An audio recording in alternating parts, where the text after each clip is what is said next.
Il y a une croyance que presque tous les salariés partagent sans jamais l'avoir choisi consciemment. L'idée que travailler bien, c'est la meilleure stratégie pour avancer. Sauf que cette croyance, ton cerveau l'a absorbée dès l'école et elle te coûte peut-être des dizaines de milliers d'euros par an sans que tu t'en rendes compte. Cette vidéo ne va pas te prendre 20 minutes pour arriver au point. Le sujet, c'est pourquoi être trop bon à ton poste est l'un des pièges financiers les plus sournois du salariat. Et d'ici la fin, tu vas comprendre exactement quel mécanisme psychologique te pousse à t'y enfoncer chaque jour davantage. Et la partie que presque personne ne voit, ce qui sépare vraiment ceux qui font exploser leurs revenus de ceux qui stagnent pendant des années, elle arrive dans quelques minutes et ce n'est pas ce que tu crois. Commençons par une question simple. Est-ce que tu t'identifies comme quelqu'un de fiable, de sérieux, de quelqu'un sur qui les autres peuvent compter? Si la réponse est oui, félicitations, tu as probablement un problème financier. Voilà ce qui se passe dans la tête de la plupart des bons salariés. Ils travaillent, ils livrent, ils gèrent, ils encaissent. Ils se disent que leur manager voit, que ça va finir par payer, que la prochaine évaluation sera la bonne. Ce n'est pas de la naïveté, c'est un biais cognitif très bien documenté en psychologie comportementale, le biais de réciprocité. Notre cerveau est câblé pour croire que si nous donnons, nous recevons. C'est une règle sociale profondément ancrée. Elle fonctionne entre amis, en famille, dans la plupart des relations humaines. Mais en entreprise, cette règle ne fonctionne pas de la même façon. Et personne ne nous le dit jamais clairement. Parce que dans une organisation, ce n'est pas la loi de la réciprocité qui gouverne les décisions de carrière. C'est la loi du risque managérial. Ton manager ne pense pas à te récompenser. Il pense à ne pas se retrouver dans une situation difficile. Et toi, si tu gères parfaitement ton poste, tu es sa meilleure assurance contre l'inconfort. Te promouvoir, ça veut dire te remplacer. Et te remplacer, c'est un risque du temps, de l'énergie, de l'incertitude. Inconsciemment, ta performance devient donc le meilleur argument pour te maintenir exactement là où tu es. Et pendant ce temps, toi, tu continues à donner plus. Parce que le biais de réciprocité te dit que ça va finir par payer. Il y a quelque chose d'encore plus insidieux dans ce mécanisme. Plus tu deviens bon, plus tu t'installes dans une identité professionnelle étroite, tu deviens la personne qui gère les dossiers complexes, celui ou celle qu'on appelle en cas de crise. Et le cerveau humain, le tien, celui de tes collègues, celui de ta hiérarchie, adore catégoriser. On appelle ça l'effet d'étiquetage. Une fois qu'une étiquette est collée, elle est extraordinairement difficile à décoller. Pas parce que les gens sont malveillants, mais parce que le cerveau économise de l'énergie cognitive en classant les individus dans des cases stables. Tu es la personne des tableaux Excel, tu le resteras. Tu es le pompier de service, tu continueras à recevoir des incendies.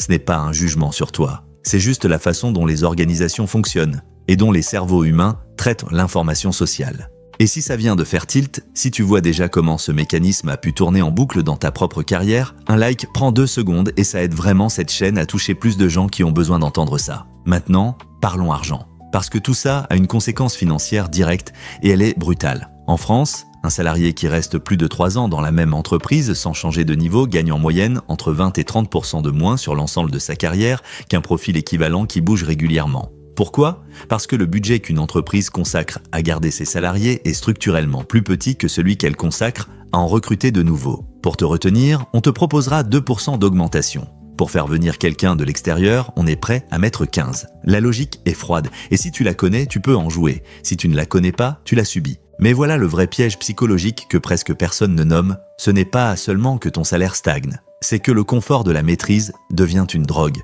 Quand tu connais parfaitement ton poste, quand tu opères en pilote automatique, ton cerveau libère des signaux de sécurité. Pas de menaces, pas d'efforts cognitifs intenses, pas d'inconfort, et notre cerveau est biologiquement programmé pour fuir l'inconfort et maximiser la sécurité perçue. Le problème, c'est que cette sécurité perçue est une illusion financière. Tu n'es pas en train de construire de la richesse, tu es en train de louer ta compétence à prix fixe pendant que l'inflation, elle, continue de grimper. Chaque année qui passe sans progression de ton revenu, c'est une perte de pouvoir d'achat réel. Ton salaire stagne, mais le coût de la vie, lui, ne stagne pas. Alors, comment on reprogramme ça concrètement? La première étape, c'est de prendre conscience du biais de réciprocité en toi. Reconnais-le. Ce n'est pas un défaut de caractère, c'est juste un câblage cognitif inadapté au contexte du marché du travail moderne. Dès que tu te surprends à penser « je donne beaucoup, ça va finir par payer », traduis cette pensée en question opérationnelle. Qu'est-ce que j'ai fait cette semaine pour que ma hiérarchie pense à moi pour autre chose que mon poste actuel? La deuxième étape, c'est de casser ton étiquette volontairement. Pas en arrêtant d'être compétent, mais en te rendant visible sur des sujets qui dépassent ton périmètre habituel. Pose des questions sur la stratégie lors d'une réunion. Demande à ton manager ce que ça impliquerait de passer au niveau au-dessus. Oblige les cerveaux autour de toi à te voir autrement que dans ta case habituelle.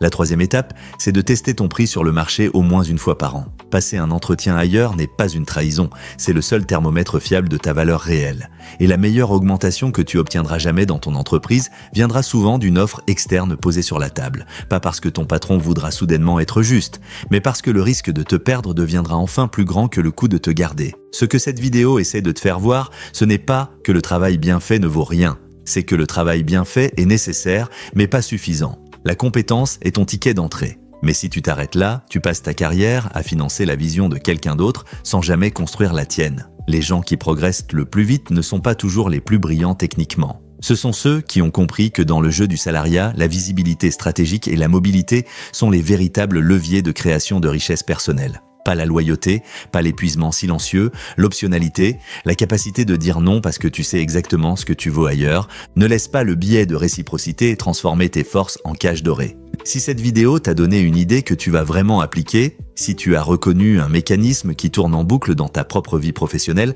un like ne coûte rien et ça m'aide vraiment à continuer à produire ce type de contenu. C'est la meilleure façon de me dire que ça valait la peine d'être fait.